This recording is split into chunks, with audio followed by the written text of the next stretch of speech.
Hello et bienvenue dans une nouvelle vidéo. Aujourd'hui, on va parler fond de teint. Alors, il y a quelques jours d'ici, j'ai une abonnée qui me demandait quelle teinte j'avais dans différents fonds de teint. Et du coup, je lui ai demandé, tiens, est-ce que ça l'intéresserait d'avoir une vidéo dans laquelle je parle de tous mes fonds de teint, y compris des teintes. Elle m'a dit oui, et du coup, c'est ce que je fais aujourd'hui. Je vous avoue que je ne sais pas trop par où commencer, il y a beaucoup de fond de teint devant moi là. Je pense qu'on va commencer par le côté drugstore, donc fond de teint à prix abordable, pour ensuite terminer avec les fonds de teint à prix un petit peu plus élevé. Ça va pas être un classement, je serais incapable, absolument incapable de les classer parce que vraiment... Il y a des fonds de teint que j'aime beaucoup, il y en a que j'aime moins que d'autres, mais ça va surtout dépendre du type de make-up que j'ai envie de faire et aussi de ma teinte de peau. Parce qu'en ce moment, par exemple, j'utilise des fonds de teint que j'ai pas forcément l'occasion d'utiliser en novembre. Vous voyez, j'ai l'impression d'avoir 40 fonds de teint devant moi et 40 teintes différentes, clairement. Donc on va commencer par justement le fond de teint que je porte aujourd'hui. Il s'agit du L'Oréal Infallible 24 Hour Fresh Wear. C'est un très joli fond de teint. C'est un fond de teint qui a une bonne couvrance, qui a un joli fini, qui garde un aspect quand même assez naturel. C'est vraiment ce genre de fond de teint qui coche un petit peu toutes les cases, y compris le côté petit prix. J'utilise la teinte 150 beige éclat qui, vous le voyez, est une teinte quand même assez foncée, raison pour laquelle elle me va en ce moment, mais en temps normal, c'est même pas la peine d'espérer. C'est un fond de teint que j'aime bien, c'est vrai que je devrais sans doute avoir une teinte qui correspond à ma carnation habituelle. Mais bon, j'en ai déjà assez, donc on va dire que ce fond de teint, c'est le fond de teint spécialité. Ensuite, j'ai le fond de teint de chez Milani, c'est le Conceal and Perfect 2-in-1 Foundation plus Concealer. C'est donc techniquement un fond de teint avec anti-cerne. Moi, j'utilise jamais du fond de teint comme anti-cerne parce que j'ai de l'anti-cerne, donc je vois pas vraiment l'intérêt. Ici, c'est la teinte 03 Light Beige, qui est pas le plus clair que j'ai, hein, ça reste quand même un peu foncé comme fond de teint. Ici, vous voyez, la texture est beaucoup plus épaisse. C'est un fond de teint haute couvrance, mais voilà, comme la texture c'est un peu plus épais, ça marque un petit peu plus. Ça reste d'après moi un très joli fond de teint haute couvrance, encore une fois, au drugstore. Ça va être clairement moins naturel que L'Oréal par exemple. J'ai ensuite les HD Liquid Coverage de chez Catrice, j'en ai deux. Alors j'ai le normal dans la teinte 036 Hazelnut Beige. Vous aurez bientôt, je pense, si c'est pas déjà le cas, une vidéo dans laquelle je compare donc ce fond de teint de chez Catrice avec l'autre fond de teint de chez Catrice, donc c'est le même en fait, c'est toujours le HD Liquid Coverage, mais ici c'est la nouvelle formulation, donc ils l'ont reformulé, ils ont ajouté du niacinamide, et du coup dans la nouvelle version, ici je l'ai en teinte 40 Warm Beige, qui est une bonne teinte pour moi en ce moment, qui, bon, paraît là comme ça encore un petit peu clair, mais vous savez, j'ai le cou et le visage beaucoup plus clair que le reste, et ma foi, une fois qu'on ajoute tout le reste et qu'il s'est un petit peu oxydé, ça passe quand même. Donc celui-ci est juste beaucoup plus jaune. Je vais pas vous spoiler la vidéo justement où je compare les deux, mais en gros c'est tous les deux de très bons fonds de teint, une texture très légère, très liquide. Vous l'avez vu, c'est en pipette, c'est vraiment une formulation assez liquide, une bonne couvrance, un joli fini, vraiment un bon fond de teint, et je crois qu'il coûte 6 €, donc une affaire. Ensuite, chez Shiglam, j'ai le Complexion Pro Long Lasting Breathable Matte Foundation et j'ai la teinte Warm Vanilla. C'est un très beau fond de teint. C'est vraiment un très beau fond de teint. Ça fait un moment que je l'ai pas utilisé. Bon, ça fait un moment que j'ai pas utilisé aucun de ces fonds de teint, hein, puisque voilà, le problème de teinte de peau se pose en ce moment. Mais celui-ci, c'est une plus récente découverte et il est vraiment très joli. Il a une texture pour moi idéale, il n'est pas trop liquide, pas trop épais, il a un fini ni trop mat, ni trop trop naturel ou dewy. Il a une très bonne couvrance. Il vieillit très bien, vraiment. Après, j'ai oublié de préciser en début de vidéo, moi j'ai une peau mixte à tendance grasse quand même. Donc évidemment, les produits que moi j'aime, si vous avez la peau sèche, il y a de fortes chances que vous n'appréciez pas et vice versa. Mais ce fond de teint, franchement, il est vraiment très bien. Il coûte 8 €. Tout le packaging est très bien fait. Alors, bon, bouteille en verre, c'est une pompe, c'est rien d'extraordinaire a priori, mais pour le prix et la qualité du produit, c'est quand même assez impressionnant. C'est vraiment un fond de teint que j'aime beaucoup. Toujours chez Catrice, on a un autre, c'est le True Skin, cette fois-ci Hydrating Foundation. Je l'ai en teinte 030 Neutral Sand. Alors ici, il est un petit peu plus hydratant, hein, comme le nom l'indique. En termes de texture, c'est moins liquide quand même que le Liquid Coverage que je viens de vous montrer, mais c'est pas non plus épais. Clairement là, on n'y est pas question teinte, hein, puisque c'est plutôt des fonds de teint que je vais porter en hiver. Et d'ailleurs, cette formule, c'est vraiment une formulation qui me convient plus pour l'hiver parce que c'est quand même un petit peu hydratant. L'hiver, je vais avoir tendance à avoir la peau un petit peu plus sèche, à avoir un petit peu plus de plaques ici et là, auquel cas ce fond de teint est vraiment pas mal. Je pourrais pas le porter maintenant vu la teinte, et de toute façon, en connaissant la formulation, je pense pas qu'il me conviendrait non plus à la saison ici, puisque j'ai forcément la peau qui reluit un petit peu plus vite. Donc je pense qu'il bougerait un petit peu plus. Mais pour un fond de teint hydratant, il reste quand même pas mal en place. C'est pas le truc qui dégouline de partout. Donc une bonne option encore une fois au drugstore. Bon, vous vous doutez bien que ça ne peut pas continuer comme ça et qu'il y a forcément des fonds de teint que j'aime moins. C'est le cas de ce fond de teint de chez Essence, c'est le Pretty Natural Hydrating Foundation. Encore une fois, donc un fond de teint hydratant. Et alors, ce qui est très bizarre, c'est que donc il est censé hydrater. Et moi, j'ai l'impression qu'il assèche un peu ma peau. Ça n'a absolument aucun sens, hein, je vous l'accorde. Moi, j'ai la teinte 040 Neutral Vanilla. Alors, bon, encore une fois, hein, les teintes là, ça va pas du tout aller. Mais j'ai l'impression, alors déjà, je trouve que j'ai l'impression qu'il met un petit peu en avant les imperfections de ma peau. Au lieu de les couvrir, il les met plus en lumière. Je trouve que c'est pas assez couvrant. Et comme je vous l'ai dit, ça a un aspect un petit peu asséchant sur ma peau. Ou en tout cas, dès que j'ai une petite plaque de sécheresse quelque part, comme ça peut arriver, ça la met en valeur. Donc je suis vraiment pas fan de ce fond de teint. Je l'ai gardé parce que, bon déjà parce que c'est un fond de teint Essence et que c'est très petit prix, et aussi parce que une youtubeuse que je suis, Taylor Wynn, apparemment dit qu'il est absolument fabuleux, et il faut que je réessaye. Il faut quand même que je réessaye, bon pas tout de suite, hein, mais je voudrais bien le réessayer avec différents primers, différentes poudres par-dessus également, voir un petit peu si je change d'avis ou pas. Autre fond de teint dont je suis pas fan, c'est le Wet n Wild Photo Focus Stick Foundation. J'ai la teinte Soft Beige. Ils avaient un fond de teint Cushion chez Wet n Wild que j'adorais, mais la teinte m'allait pas. Et les fonds de teint Cushion, ils sèchent très vite, donc ça n'avait aucun sens que je le garde. Ils ont aussi toujours dans la gamme Photo Focus un fond de teint liquide classique que beaucoup de gens aiment, que moi j'ai détesté, ça m'allait pas du tout, ça fait un bon moment que je m'en suis débarrassée. Donc ici c'est la version stick. Alors de base déjà les fonds de teint stick, je trouve que ça me paraît toujours un petit peu plus épais, un petit peu plus cakey comme ça, j'aime pas trop la texture. Mais bon, celui-là clairement il est vraiment pas ouf, je le trouve épais et lourd sur la peau. Il marque un petit peu tout, il est juste pas très joli. Je l'ai gardé pour avoir un fond de teint Wet n Wild quand même dans ma collection. Et aussi pour éventuellement un jour le comparer à un autre fond de teint stick que je vais vous présenter par la suite et que j'aime beaucoup, pour voir vraiment, pour arriver à mettre le doigt sur la différence, voir où elle se situe et qu'est-ce qui fait concrètement que ce fond de teint stick ne me plaît pas alors que l'autre oui. Et enfin chez Sephora, j'ai le fond de teint éclat naturel plus hydratation 10 heures que j'ai en teinte 26N, qui est pour le coup plutôt une teinte d'été. D'ailleurs, je pourrais le retester sans doute bientôt. Je vous avoue que j'en ai pas un souvenir impérissable.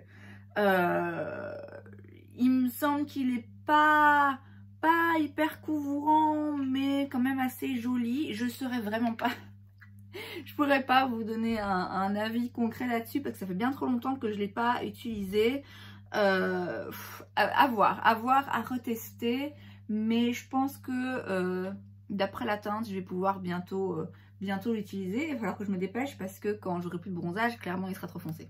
On passe au fond de teint un petit peu plus haut de gamme et je sais pas comment les trier, donc je vais les prendre comme ils arrivent, ok?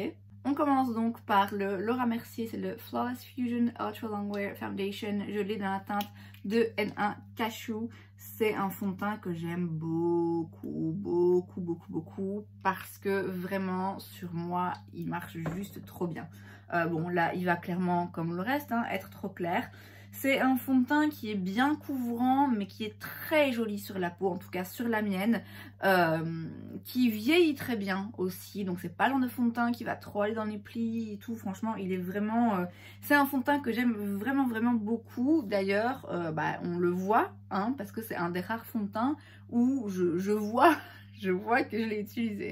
Ensuite, j'ai le Born This Way de chez Too Faced dans la teinte Almond. Alors, celui-ci, par contre, non, je le garde parce que, je sais pas pourquoi, parce que je me dis à chaque fois, non, allez, réessaye, parce que c'est le genre de fond de teint où apparemment il met tout le monde d'accord parce que c'est un fond de teint qui tape un petit peu au milieu.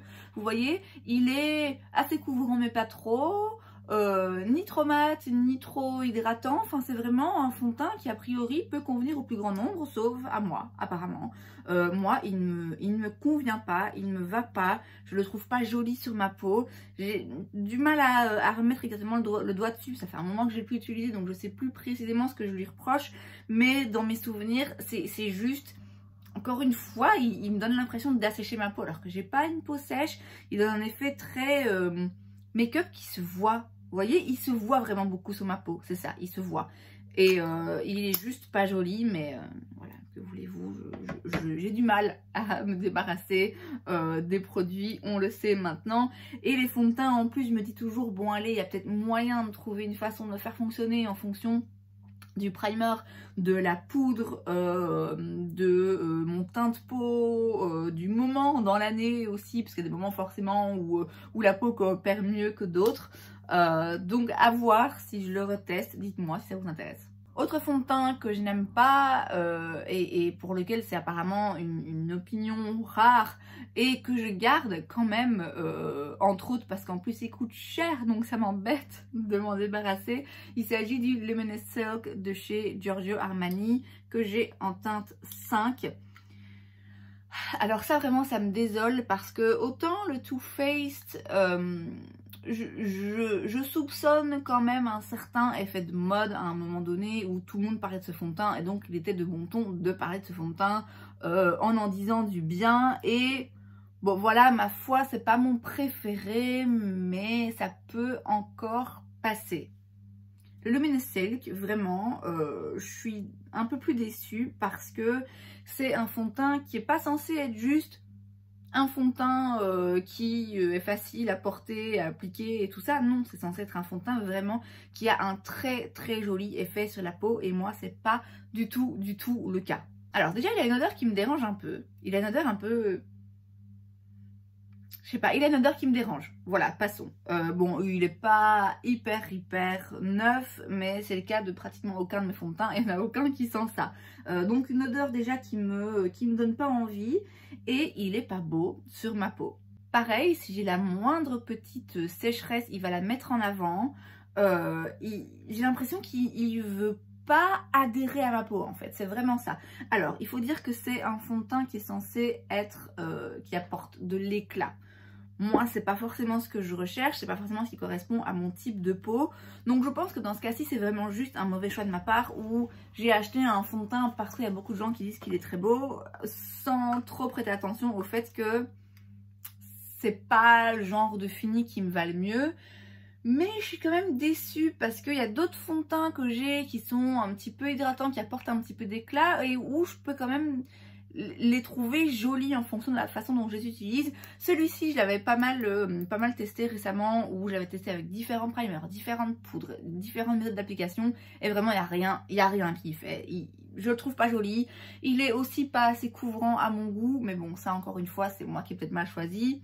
C'est quand même vraiment une déception pour le coup parce que ouais, il coûte cher et il est très apprécié, donc voilà, mais sur moi il marche pas. Et si on m'en parle de quelque chose d'un petit peu plus positif, j'ai le Pro Filter Soft Matte Longwear Foundation de chez Fenty que j'adore.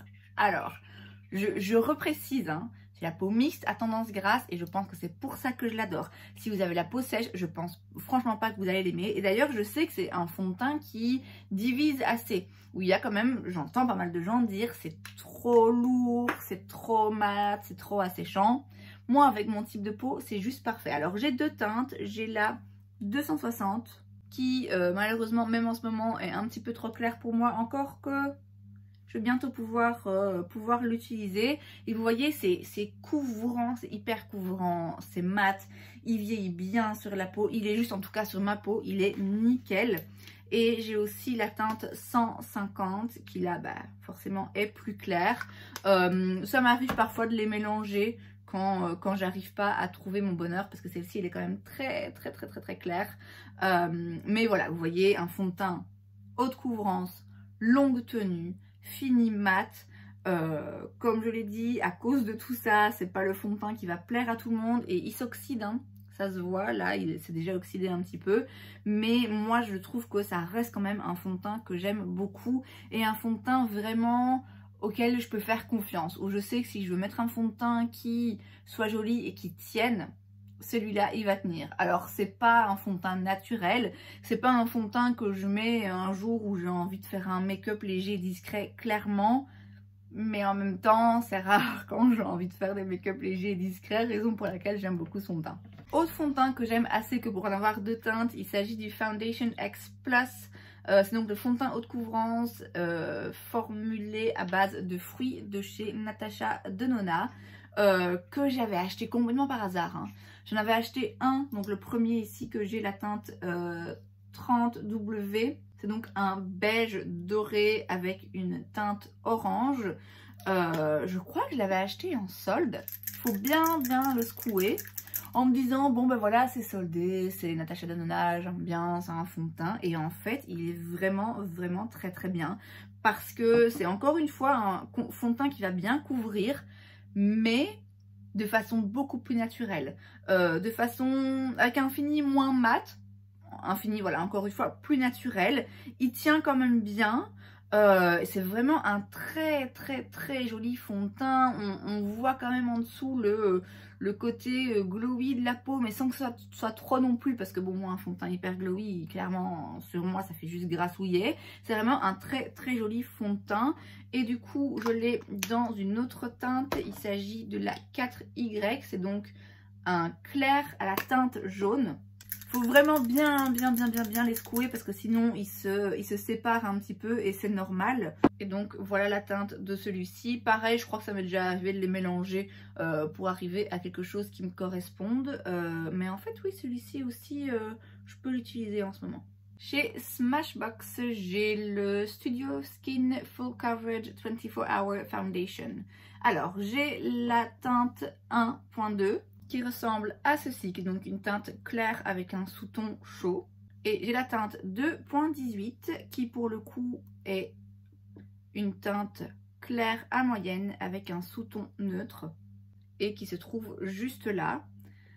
Alors, c'est hyper couvrant, c'est épais. Enfin, c'est épais, pas forcément comme ça en texture, mais sur la peau, ouais, c'est épais. C'est clairement pas un fond de teint qui est fait pour tout le monde. Même moi qui aime bien les trucs couvrants et oui, ça me dérange pas d'avoir un make-up qui se voit et qui est bien présent sur la peau. Là quand même c'est clairement intense. Alors en plus il s'oxyde, là je sais pas si vous avez l'occasion de le voir, mais il s'oxyde quand même pas mal. Et il est vraiment très... ouais... Très épais. Alors c'est, je vous dis, hein, c'est haute couvrance, ça efface tout, ça efface votre visage complètement. Mais voilà, ma foi, ça se paye avec du coup un fini qui est pas des plus jolis, pas des plus naturels. je trouve que c'est mieux, même pour moi, de le mélanger à d'autres produits beaucoup plus légers, d'autres produits un petit peu lumineux à la limite, pour ramener un petit peu de vie dans la peau, parce que ça c'est un masque quoi. Alors c'est effectivement hein, hyper couvrant, et si c'est ce que vous recherchez, ça vous plaira. Mais ouais, mais que vous ayez la peau sèche ou grasse ou mixte, ça va être épais. Quoi qu'il arrive, ça va être épais. Donc voilà, ça c'est pas un fond de teint que j'utilise hyper souvent. Par contre, j'aime bien de temps en temps l'utiliser quand je fais des petites mixtures et quand je le mélange, comme je disais, à d'autres fonds de teint pour avoir le côté couvrant. Mais du coup, j'utilise à côté un fond de teint un petit peu plus léger, un petit peu plus naturel, un petit peu plus liquide, un petit peu plus lumineux pour justement arriver à un bon équilibre. Ensuite, le All Hours de chez Yves Saint Laurent, donc l'encre de peau que j'ai en teinte BD30, qui est aussi un fond de teint que j'aime beaucoup. Je crois que c'est le premier fond de teint à prix un petit peu plus élevé que j'ai racheté quand j'ai redécouvert ma passion pour le make-up il y a quelques années maintenant. C'est un très joli fond de teint. Pareil, c'est un fond de teint avec un fini mat. Donc encore une fois, si vous n'avez pas une peau au moins mixte, je pense que ça vous plaira pas. Mais sur moi, il tient très bien. Il est très joli. Donc plutôt mat, plutôt bien couvrant, comme le cas de la plupart des fonds de teint que j'aime beaucoup, mais qui reste quand même joli, qui vieillit bien sur la peau, qui a une teinte qui, en temps normal, me correspond assez bien. C'est vraiment un joli fond de teint. Et alors l'odeur, mon dieu, ça me rappelle tellement de souvenirs.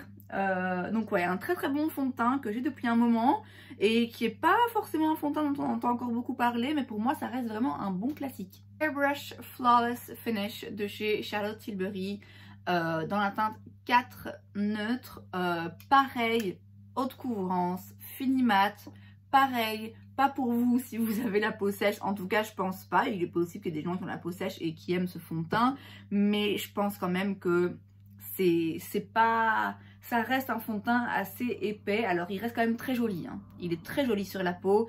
C'est pas comme le Smashbox où il se sent et il se voit beaucoup, mais ça reste un fond de teint plus épais, un fond de teint avec un fini mat, un fond de teint haute couvrance. Donc clairement, si vous avez la peau sèche, je pense que ça va être un petit peu, ça va trop marquer vos sécheresses justement, et ça va pas assez faire respirer votre peau. Mais moi vraiment, je le trouve hyper beau. De toute façon, de manière générale, les produits de teint de chez Charlotte Tilbury, en tout cas ceux que j'ai essayés jusque maintenant, je suis rarement déçue. Ce fond de teint est vraiment très beau. Pas forcément que j'utiliserai au quotidien parce que je l'ai dit, c'est quand même un petit peu lourd, mais un magnifique fini sur la peau.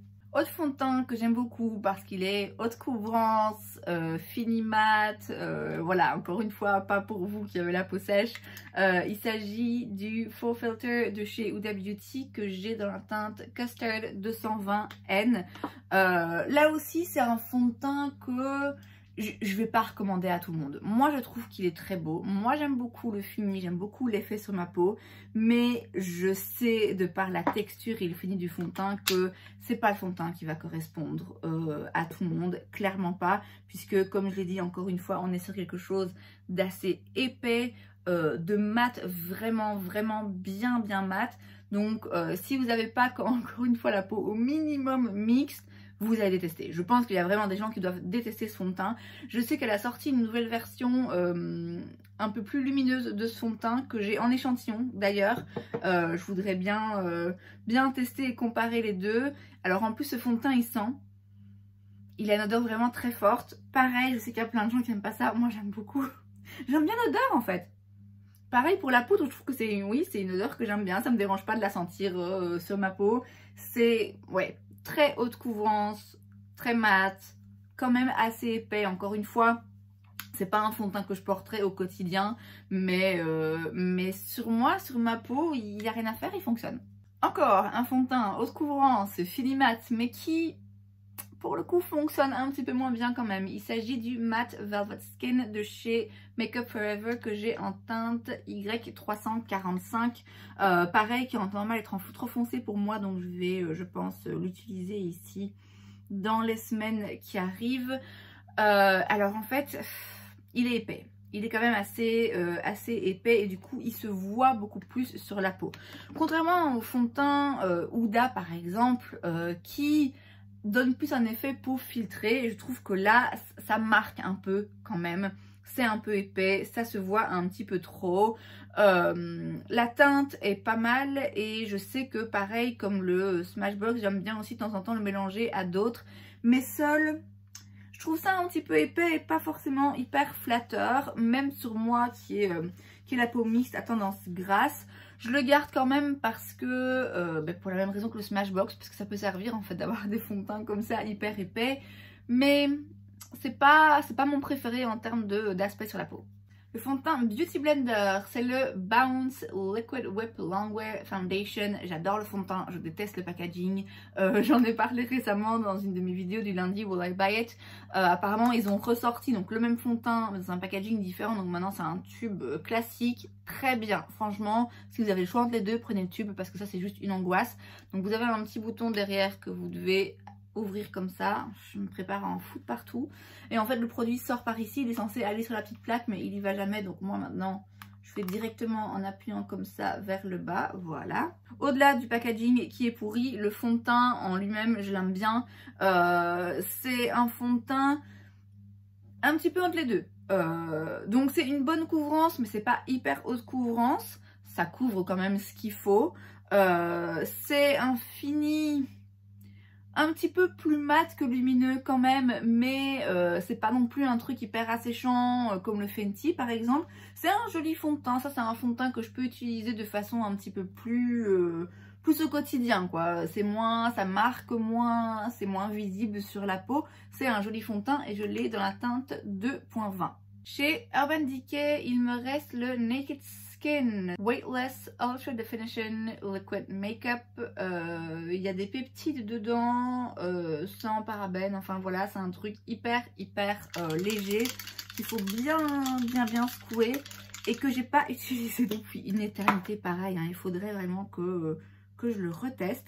Mais c'est donc un fond de teint très liquide, avec une couvrance je dirais quand même correcte, mais il a tellement un fini léger qui sont tellement dans la peau que du coup je trouve qu'au niveau couvrance c'est pas encore exactement ça. Faudrait que je le reteste. Je l'ai gardé pour ça d'ailleurs, hein. Je l'ai gardé en me disant il faut que je le reteste parce que j'arrive plus à me rappeler précisément ce que j'en pense. J'avais un autre fond de teint Urban Decay avant, le All Nighter, dont je me suis débarrassée là dans mon dernier tri parce que autant j'aime bien les fonds de teint mat, autant celui-là il était sec mais sec.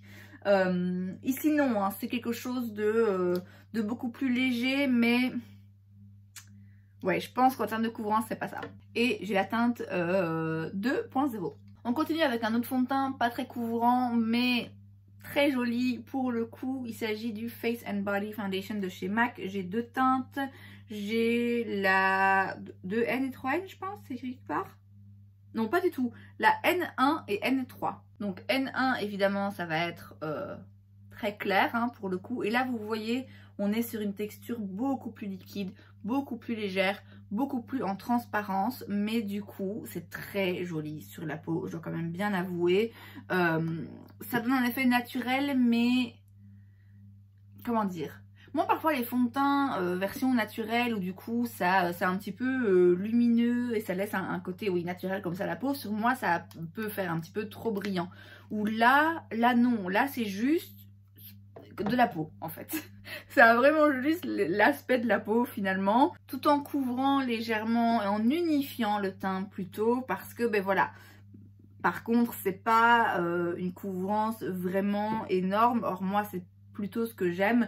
Mais bon, ça reste quand même un très joli fond de teint. Quand je le porte, soit c'est parce que je veux un truc hyper léger et naturel, soit alors je vais passer un petit peu plus de temps avec un correcteur à aller cacher mes boutons et mes cicatrices. Mais c'est ouais, un très joli fond de teint. Malheureusement, voilà, moi avec mes imperfections, c'est pas le fini que je préfère. Mais c'est un fond de teint qui va correspondre à beaucoup de gens. Parce que si vous avez la peau sèche, il ne va pas marquer vos sécheresses. Si vous avez la peau grasse, il va pas vous faire briller davantage. Alors bon, si vous avez la peau grasse, il va avoir tendance à plus bouger, hein, de manière générale. Mais ça reste quand même un joli fond de teint avec un joli fini. Le même genre de format et le même genre de fini, mais un rien plus couvrant peut-être. Il s'agit du fond de teint Backstage de chez Dior que j'ai dans la teinte 1.5N. Pourquoi j'avais en tête que j'avais en 2.5? Je l'ai en 1.5 qui est quand même un peu clair pour moi. Bon, en ce moment, clairement, je vais pas le répéter 1000 fois. Mais même en temps normal, c'est un rien clair, c'est un rien rosé en fait. Bizarrement, alors qu'il est censé être neutre, sur moi il est un petit peu rosé. Et après l'avoir acheté, l'avoir utilisé quelques fois, je m'étais dit que finalement j'aurais peut-être dû prendre un sous-ton chaud ou même limite olive. Parce que je trouve que pour un neutre, c'est rosé quand même, hein. Un petit peu comme le MAC, c'est un fond de teint, je trouve, qui va correspondre à beaucoup de gens parce que pas trop couvrant, mais il unifie quand même le teint, un joli fini, assez naturel. Si vous avez la peau grasse, comme je vous le disais, il va pas forcément trop bouger sur vous, il va pas vous faire reluire, voilà, pas plus qu'un autre. Si vous avez la peau sèche, il va pas trop marquer vos imperfections non plus. Donc vraiment un bon fond de teint. Juste, à mon avis, une teinte qui me correspond pas et qui fait que du coup, il n'est pas encore assez beau à mon goût sur ma peau. Autre fond de teint de chez Dior, cette fois-ci pas ouf, c'est le Forever Skin Glow que j'ai en teinte 1N. Alors, bon déjà la teinte, même quand je suis claire, c'est clair, hein.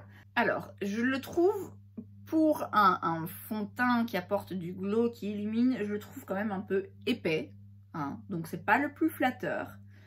Et en plus de ça, il bouge sur moi, c'est un enfer, un enfer. J'avais été conseillée par une animatrice de chez Dior au Sephora des Champs-Élysées il y a des années d'ici et j'ai été très mal conseillée. Alors à l'époque je pense que j'avais une peau pas mal déshydratée et que donc elle a cru que ma peau était sèche alors que clairement c'est pas mon type de peau en fait. Et ouais, c'est juste pas... C'est pas un fond de teint qui me va bien en fait, vraiment, parce que sur moi il bouge, il reste pas en place, même si je le poudre. La teinte en plus, bon clairement, hein, je crois que c'est un petit peu trop clair, mais ouais, pas un fond de teint que j'apprécie, mais que je garde parce que bah, c'est Dior quoi, ça coûte cher. Voilà, en l'occurrence, il faudrait peut-être que je le reteste, un de ces quatre, juste pour vraiment m'assurer que définitivement je suis pas fan. Ensuite, chez Fenty, j'ai le Ease Drop Blurring Skin Tint dans la teinte numéro 7, qui est un fond de teint pareil, c'est un skin tint, donc c'est plutôt une encre de peau, c'est quelque chose de très léger, c'est pas une couvrance énorme. Je trouve que pour ce type de produit, la couvrance reste quand même correcte. Ça a un très joli effet sur la peau. Vous savez, moi je préfère les produits... Encore une fois, hein, couvrant et mat, mais je dois avouer que quand je veux un produit un petit peu plus naturel mais qui reste très joli, ça vraiment il me déçoit pas. Il a vraiment un très joli effet et contrairement à d'autres produits de ce type qui sur moi je trouve marquent quand même, ici il y a un effet... oui, floutant, c'est vraiment ça qui fait un effet un peu filtre sur la peau, qui a du coup un très joli fini. Il y en avait un autre chez Dior que j'ai oublié, c'est le Forever Skin Glow en version cushion que j'ai dans la teinte 2N, donc là pour le coup une teinte un petit peu plus appropriée, donc un fond de teint coussin qui se présente comme ceci, que j'ai pas utilisé depuis un moment en fait. Parce que je pense qu'il commençait déjà à devenir clair. Est-ce que je vais arriver à beaucoup en prélever comme ça? Oui, quand même. Alors, je le trouve un petit peu plus... Il tient un petit peu mieux que le Skin Glow que je viens de vous montrer là juste avant. Donc, il y a forcément quelque chose de différent dans la formulation, mais je ne sais pas quoi. Il me paraît un petit peu plus... Oui, il agrippe mieux ma peau, je sais pas comment l'expliquer. Après, bon, c'est quand même pas un de mes fonds de teint préférés. Il a un joli effet sur ma peau, comme c'était le cas aussi de l'autre fond de teint coussin que j'avais essayé là de chez Wet n Wild. Un bien plus joli effet en tout cas que, encore une fois, le Skin Glow classique. Faudrait que je pense à le réutiliser quand la teinte me conviendra mieux. avant qu'il sèche du coup. Ça c'est quand même le désavantage des fonds de teint coussins, c'est qu'ils vont sécher un petit peu plus vite, mais je trouve qu'ils ont un joli effet sur la peau. Cette vidéo va durer une éternité, j'ai déjà utilisé 3 lingettes démaquillantes. On va maintenant chez Hourglass et j'ai leur Vanish Stick Foundation que j'ai dans la teinte Ivory, qui est donc l'autre fond de teint en stick dont je vous parlais tout à l'heure, que celui-ci pour le coup je l'aime bien. C'est un fond de teint stick, donc c'est crémeux. Donc ça veut dire que quand même c'est pas le truc le plus léger que vous allez avoir sur votre peau. Ça peut la marquer un petit peu, mais il est vraiment très joli quand on le travaille bien. Il a un très joli fini, il est très beau sur la peau. Maintenant voilà, ça se travaille différemment et c'est sûr que c'est pas le truc le plus simple à appliquer et à travailler, mais il est très très beau. Le Double Wear de chez Estée Lauder, qui est plus récent dans ma collection, que j'ai en teinte 4N1 Shell Beige, qui, encore une fois, malgré le fait que c'est censé être un fond de teint neutre, est, je trouve, un peu rosé pour moi, un peu froid en fait. Je sais pas si vous voyez, je le trouve un petit peu froid. C'est pas forcément une teinte hyper flatteuse, mais le fond de teint en lui-même est juste absolument magnifique. Il couvre, mais il laisse la peau respirer. Il tient en place, mais pour autant, il est pas, il ne devient pas kéké à la fin de la journée. Il est juste vraiment très beau. Je sais que c'est un fond de teint classique, hein, je sais pas pourquoi j'ai attendu si longtemps avant de me le procurer, parce que ça vraiment... Autant il y a d'autres fonds de teint comme par exemple le Too Faced qui je sais est apprécié par beaucoup, moi vraiment je comprends pas, autant ça c'est justifié. Ça vraiment, c'est pas un hasard s'il y a beaucoup de gens qui l'aiment, il est juste fabuleux. La Super Bébé de chez Herborian, j'en ai fait une vidéo il y a pas longtemps. Est-ce que vous l'avez déjà vue ou pas? Oui, hein, je sais plus, bref. Je vais pas re-rentrer dans le détail. Certes, c'est un fond de teint couvrant, alors c'est censé être une bébé crème. Je vois pas pourquoi, mais enfin soit. C'est un produit, oui, couvrant. Maintenant la teinte, je trouve que ça va pas. Ça c'est doré, dans quel monde? Bon, je dois avouer que la Super Bébé, ça va. Franchement, ça va. C'est moins dégueulasse que la bébé crème de base qui, sur moi, elle me va juste pas. Ici on a quelque chose de un petit peu plus mat quand même, qui tient un petit peu mieux en place. C'est juste la teinte quoi, la teinte vraiment ça passe pas et du coup il est tellement mis en avant, enfin pas celui-ci mais l'autre bébé crème elle est tellement mise en avant je trouve pour des mauvaises raisons, ça m'énerve, voilà ça m'énerve du coup je dois avouer que j'ai un peu une dent contre ce produit. Après voilà la Super Bébé, j'arrive à la porter et à apprécier la porter mais c'est carrément pas mon produit préféré, ne fût-ce que pour le manque de teinte. Chez Clinique, j'ai le gel hydratant bébé tellement différent. Là, pour le coup, c'est vraiment une bébé crème et c'est vraiment très léger. C'est donc un produit qui est gris comme ceci. Et quand vous travaillez dans la peau, vous avez des petites billes de pigments en fait qui se libèrent et qui vont très légèrement teinter la peau. Quand je dis très légèrement, c'est vraiment très légèrement, hein. Je sais pas si vous voyez, mais c'est très peu pigmenté. Ça pour le coup, j'entends le côté bébé crème. C'est du coup un fini très liquide, très gel en fait, qui, encore une fois pour moi, est pas forcément l'idéal.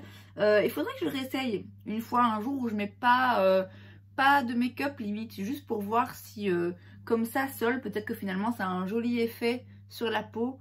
Donc ça c'est à réessayer parce que pareil ça fait très longtemps que je l'ai pas utilisé, donc j'ai pas envie de vous donner un avis tronqué, mais il n'y a pas de teinte, du coup je vérifie, non il n'y a pas de teinte, donc à savoir que je suis pas sûre que ça convienne à tout le monde, à voir. J'ai ensuite 2 petits échantillons du Multi Dew Skin Tint, donc du fluide teinté de chez Glowish que j'ai en 0,3 Light et 0,5 Medium. Je vais pas vous les swatcher parce que c'est des échantillons donc il n'y a pas grand chose, j'ai envie quand même de les conserver. C'est des produits que j'aime bien mixer. J'aime beaucoup les mixer avec d'autres fonds de teint. Seul, c'est non. Seul sur moi, c'est trop brillant. Moi, j'ai une peau mixte à tendance grasse, encore plus là l'été. Donc, c'est... Non. J'allais dire c'est un joli fini, mais non. Peut-être que sur certaines personnes, oui, mais sur moi, c'est pas joli. C'est vraiment juste pas joli. Ça peut être joli 5 minutes, mais très vite, très vite, ça ressemble plus à rien. Donc ça, je les garde parce que j'aime beaucoup les mixer à d'autres produits pour ramener un petit peu de vie dans des fonds de teint un petit peu plus mat. Et c'est pour ça que je m'en sépare pas, mais seul, sur moi, c'est hors de question. Et dernier fond de teint, pas des moindres, c'est encore une fois pas un fond de teint, hein, c'est de nouveau un fluide teinté, un teint illuminateur. Il s'agit du Light Shifter de chez Becca que j'ai dans la teinte Moondance 3. Je vais vous en faire une vidéo, je vais l'essayer un jour en live avec vous parce qu'il faut le voir, hein, faut le voir pour le croire. C'est un fond de teint très lumineux. Mais sur moi, je vous jure, je ressemble à une boule à facettes. Alors comme ça, c'est joli, hein. Oui, c'est joli. Mais je vous assure que moi, sur ma peau, sur mon visage, oh, quelle angoisse. Mais quelle angoisse. J'avais fait une vidéo, donc à l'époque où je faisais des vidéos uniquement en anglais, sur ce produit où, en fait, je l'avais essayé un jour comme ça, en me disant, bah tiens, je vais le tenter. J'avais pas prévu de filmer. Et quand j'avais vu le résultat, j'avais allumé ma caméra, enfin mon téléphone, en me disant, il faut que je filme ça, quoi. Il faut que je monte le truc parce que c'était juste... Oh, vraiment boule à facettes. Donc je pense que je vais les réutiliser, un de ces quatre, avec vous, juste pour que vous compreniez vraiment à quel point ce genre de fond de teint hyper lumineux, ça ne me va pas. Je le garde pareil pour pouvoir mélanger à d'autres fonds de teint parce que c'est très joli. Faut avouer, hein, c'est vraiment très joli. Seul c'est pas possible, mais tout comme le Huda, le Multi Dew là, de chez Glowish, pardon.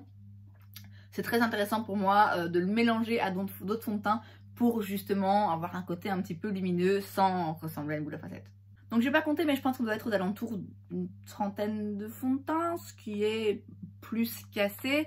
N'hésitez pas à me dire en commentaire s'il y en a un en particulier pour lequel vous êtes curieux et vous avez envie de voir une démonstration, auquel cas je ferai une vidéo dédiée à ce fond de teint. C'est donc tout pour cette vidéo, j'espère que ça vous a plu. Si c'est le cas, n'hésitez pas à laisser un like. Vous pouvez aussi vous abonner à ma chaîne parce que c'est gratuit, donc pourquoi pas. Et moi, je vous vois la prochaine fois. Bye!